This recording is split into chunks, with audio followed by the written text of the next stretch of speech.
दूसरा पलायन। पलायन जो है वो गुलामी से पैदा हुआ है। 700 साल मुसलमानों की गुलामी, 250 साल ईसाइयों की गुलामी। इस गुलामी में मारपीट, अत्याचार और इतनी तरह का शोषण हुआ है कि उस शोषण से हम भयंकर घबराए हुए हैं। हम उस शोषण को चाहते नहीं हैं। कहते तो हैं आवश्यकता आविष्कार की जननी है, लेकिन क्या ये प्रैक्टिकल है? एक कल्पना करके देखिए कि आज से 100 साल पहले इस देश में अत्याचार था, शोषण था, मारपीट थी, भ्रष्टाचार था, कालाबाजारी थी, बलात्कार थे, गंदी से गंदी चीज़ें थी। तो आवश्यकता थी कि कोई इसे रोके। तो पंडित राम प्रसाद बिस्मिल का आविष्कार हुआ, चंद्रशेखर आज़ाद का आविष्कार हुआ, भगत सिंह और सुभाष चंद्र बोस का आविष्कार हुआ, पंडित लेखराम, पंडित गुरुदत्त विद्यार्थी, स्वामी श्रद्धानंद का आविष्कार हुआ। लेकिन आज विचार कीजिए, बलात्कार पहले से घटे हैं कि बढ़े हैं?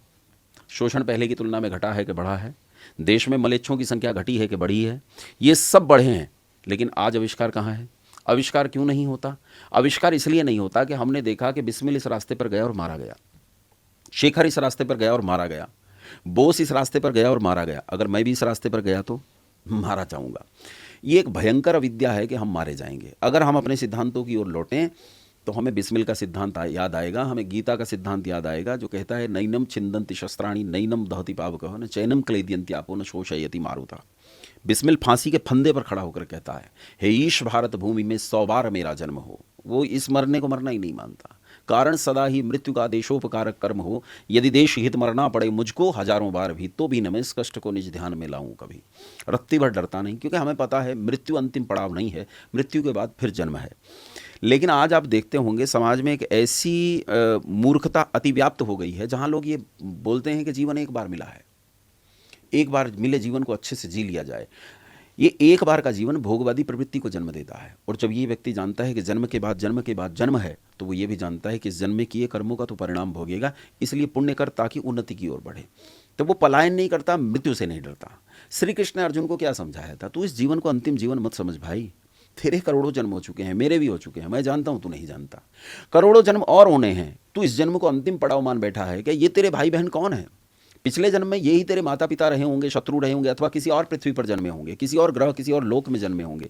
तू इन्हें जानता नहीं है, हजारों जन्मों से तेरा इनका वास्ता नहीं है। इस जन्म में थोड़ी देर के लिए तेरे भाई बंधु सहोदर हैं, अगले जन्म में न जाने कहाँ पैदा होंगे। किन्हें भाई बंधु सहोदर मान रहा है? इसलिए पुण्य कर, क्षात्र धर्म का पालन कर, सामने खड़े हुए अधर्म का नाश कर। जब ये सिद्धांत मन में उत्पन्न होगा तो पलायन नहीं करेगा, लेकिन सिद्धांत छोड़ देंगे पलायन होगा। मुझे लगता है कुछ सालों बाद आपको भोपाल के आसपास सारे हिंदू मिलेंगे, क्योंकि वही देश का मिडल है। पश्चिम से भी भाग रहे हैं, पूर्व से भी, उत्तर से भी। तो लगता है भोपाल के आसपास कहीं टिकेंगे जाके। नहीं, वहाँ नहीं जाएंगे। अच्छा, इनका अंतिम पड़ाव है हिंद महासागर, वहीं डूब मरेंगे, दूसरा कोई रास्ता नहीं है। बंगाल की खाड़ी में तो आ रहे हैं ना, बंगाल की खाड़ी में मैडम नहीं घुसने देगी। हो सकता है गुजरात वाले छोड़ से कूद जाएं, मतलब कोई भी समुद्र का किनारा ये ढूंढेंगे, वहाँ जगह नहीं मिलेगी तो गंगा है, गंगा बहा के ले जाएगी। लेकिन धरती पे मुसलमानों के 100 से ज़्यादा देश हैं, 50 से ज़्यादा देश हैं, ईसाइयों के 100 से ज़्यादा देश हैं, इन हिंदुओं के कितने देश हैं? यही एक देश है, ये भी छिन जाएगा तो एक ही रास्ता बचता है, महासागर, डूब मरो, दूसरा कोई उपाय नहीं पलायन करते करते। आपको क्या लगता है कि हिंदू समाज अपनी संस्कृति से कितना दूर हुआ है? एक होता है भैया खत्म ही हो गया, कुछ नहीं बचा, शीर्षासन की स्थिति में है। अच्छा, शीर्षासन की स्थिति में हम बिल्कुल उल्टे हो गए हैं।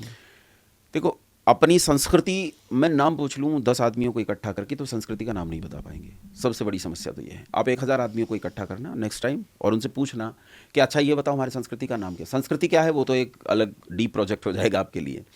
आप सीधा सीधा पूछो कि भाई संस्कृति का नाम क्या है, और संस्कृति का नाम नहीं बता पाएंगे कि क्या है। इसी से पता चलता है कि हम कितनी दूर आ गए हैं। समाज के 3 मुख्य आयाम हैं। हम अपने समाज में जितने प्राणी रहते हैं, जितनी इकाइयाँ हैं, उनके भोजन की चिंता करें, हम उनकी सुरक्षा की चिंता करें, और हमारा एक जीवन का उद्देश्य सामूहिक साझा जीवन का उद्देश्य हो। मैं आपसे पूछता हूँ, प्रश्न तो आप मुझसे पूछ रहे हैं, लेकिन मैं आपसे पूछता हूँ, आप इतने लोगों से मिले हैं, क्या इस हिंदू समाज में जीवन का कोई साझा उद्देश्य है? नहीं। इनके एकल उद्देश्य भी अलग अलग हैं, और वो भी एक लेवल तक हैं, उसके बाद वो भी बदल जाता है। इनके उद्देश्य लगातार बदलते हैं। मेरा उद्देश्य है मैं IIT में सेलेक्ट हो जाऊँगा, मैं एम्स में जाकर MBBS करूँगा। अब ये अचीव्ड, तो उसके बाद क्या?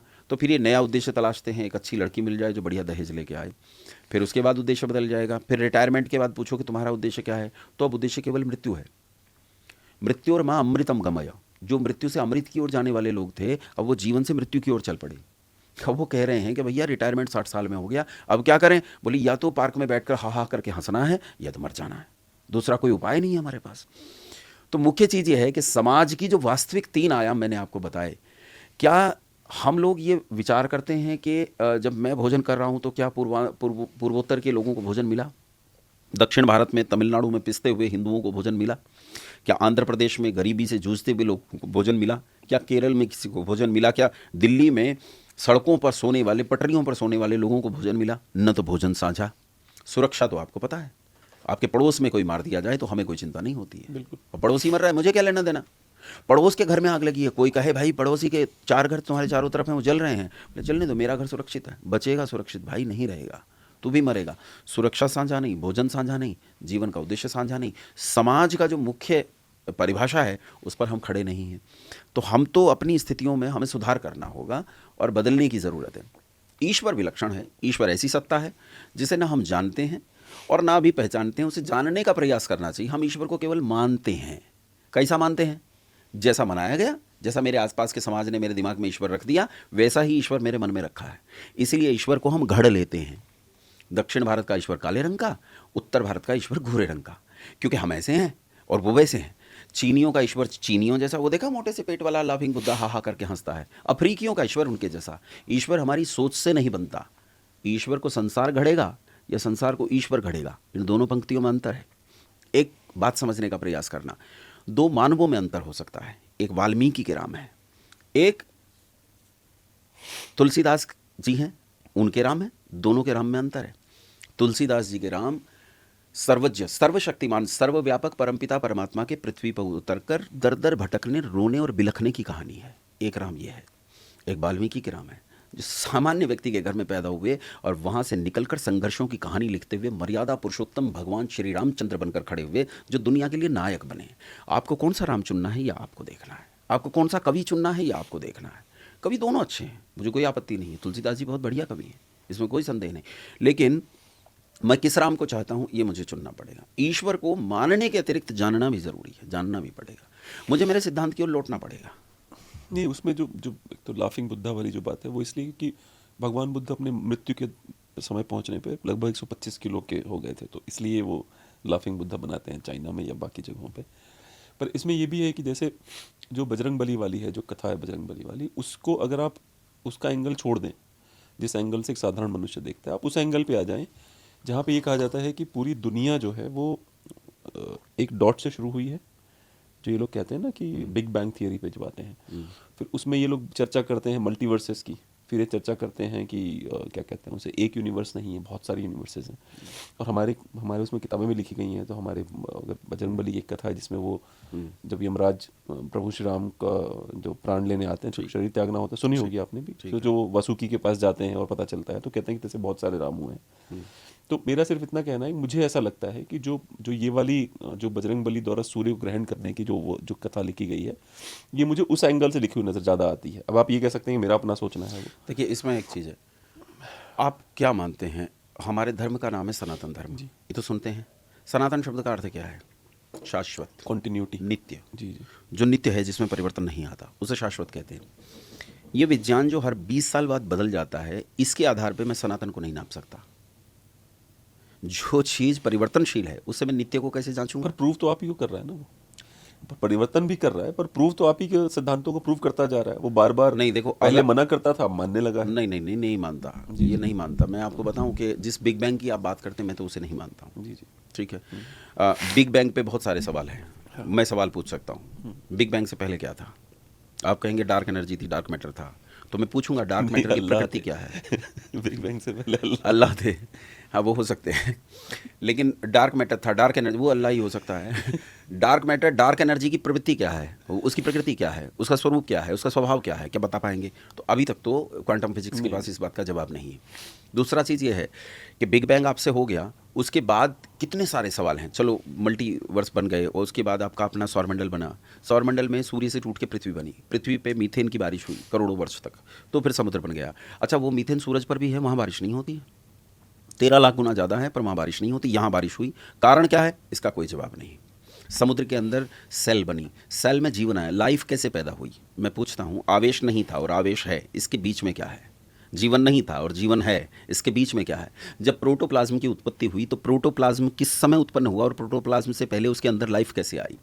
प्रोटोप्लाज्म के 12 अवयव हैं, उन 12 अवयव के बीच में लाइफ कैसे जन्मी, क्या बता पाएंगे आप? तो आप किस पर विश्वास करेंगे? ये जो अनित्य विज्ञान है इस पर, या जो शाश्वत विज्ञान है उस पर? आप वेद और गीता को मानेंगे या फिर आप इस मल्टीवर्स को मानेंगे? मैं मना नहीं करता हूँ, विज्ञान के लोग बहुत बढ़िया काम कर रहे हैं, तरक्की कर रहे हैं, उन्नति कर रहे हैं, इन्हें बढ़ना चाहिए। और आप वाली बात कहता हूँ, ये पहुँचेंगे भी अंत में वहीं, कोशिश करेंगे तो वहीं पहुँचेंगे। लेकिन फिर भी एक बात कहता हूँ, कुछ चीज़ें ऐसी हैं जो केवल पदार्थ से नहीं जानी जा सकती, पदार्थ के ऊपर चेतना है, उस चेतना के स्तर पर जानी जाएंगी। हमें चेतना के स्तर पर पहुंचना पड़ेगा। अगर हम चेतना के स्तर पर नहीं पहुंचते, केवल पदार्थ के स्तर पर हैं, पदार्थ तो जड़ है, आपका कुर्ता जड़ है, आपका माइक जड़ है, आपका फ़ोन जड़ है, इसके भीतर चेतना नहीं है, जीवन नहीं है। आप शाश्वत चीज़ को अनित्य चीज़ से नहीं जांच सकते। ये जितना विज्ञान है जो खड़ा है, फिजिक्स, केमिस्ट्री, बायोलॉजी, मैथमेटिक्स, ये सब का सब इस प्रकृति के बारे में बात करता है, जीवन के बारे में बात नहीं करता है। चेतना के बारे में कहाँ बात करता है? चेतना के उत्थान के बारे में कहाँ बात करता है? ज्ञान की उत्पत्ति कैसे होती है इसके बारे में क्या बात करता है? कुछ नहीं। आप इंटेलिजेंस बना, आर्टिफिशियल इंटेलिजेंस बना लेंगे, सुपर आर्टिफिशियल इंटेलिजेंस बना लेंगे, लेकिन कहीं भी बना लीजिए, आप उस आर्टिफिशियल इंटेलिजेंस को डाटा और इन्फॉर्मेशन के बाहर नहीं ले जा सकते। वो डाटा और इन्फॉर्मेशन पर ही काम करेगा, बस इतना बारीक हो जाएगा कि वो डाटा और इन्फॉर्मेशन को बहुत बारीकी से जांच करेगा। अभी जिनकी बात आप कर रहे थे, मैं नाम भूल जाता हूँ उनका, मस्क। तो मस्क ने ग्रोक बनाया, फिर ग्रोक में उन्होंने कुछ और बताया कि ये सुपर ग्रोक है, ये एडवांस ग्रोक है, वो बना रहे हैं उस आर्टिफिशियल इंटेलिजेंस को। लेकिन वो क्या कर रहा है? वो केवल डाटा और इन्फॉर्मेशन को और बारीकी से जांच करता है, आपके प्रश्नों को और बारीकी से समझने का प्रयास करता है, और जितनी डाटा उसके पास है, जितनी इन्फॉर्मेशन उसके पास है, उसके आधार पर काम करता है। लेकिन चेतना विलक्षण है, इसमें चेतना कभी आ नहीं सकती, ये पदार्थ ही है और पदार्थ ही रहेगा। हाँ, संसार को बदल देगा, बिगाड़ बहुत पैदा करेगा, मैं भी मानता हूँ। हानियाँ बहुत भयंकर होंगी, हम कल्पना भी नहीं कर सकते, इतनी भयंकर हानियाँ होंगी। हो सकता है कल मैं एक सुशील जी के साथ बैठा बात कर रहा हूँ और मुझे पता चले सुशील जी नहीं थे, तो आर्टिफिशियल इंटेलिजेंस था और मैं पहचान नहीं पाया। ये मेरे लिए समस्या पैदा करेगा, संसार में दुख पैदा करेगा। लेकिन इस दुखों से छूटने के लिए जब प्रयास करोगे तो वो शाश्वत सिद्धांत ही देगा, वो ईश्वर देगा। उस ईश्वर के और शाश्वत सिद्धांत के बिना काम नहीं चलेगा।